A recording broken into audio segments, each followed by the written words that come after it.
Donc, quand tu gardes autour de toi les gens proches qui ne sont pas abandonnés à Dieu, les gens qui ont de l'obscurité en eux, l'obscurité sort d'eux. Ils disent des choses obscures. Et ces choses obscures sont autant obscures que si tu laissais ta télé avec un film d'horreur ou de la profanité ou de la pornographie. Imagine, quand tu as ton propre appartement, ta propre maison, tu as le contrôle, tu as la domination sur cette télé.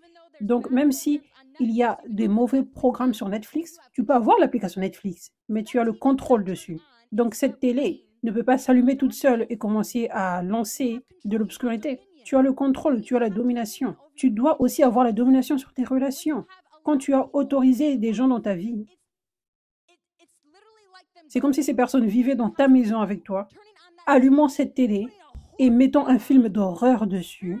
L'esprit d'anxiété entre, l'esprit d'anxiété entre en toi et tu as un cauchemar cette nuit. C'est la même chose. C'est le même type d'obscurité. L'obscurité, c'est l'obscurité. Donc, lorsque tu gardes les personnes proches de toi, tu leur donnes un accès. Ça, c'est ce qu'est un ami. Tu ne dis pas, tu peux juste parler.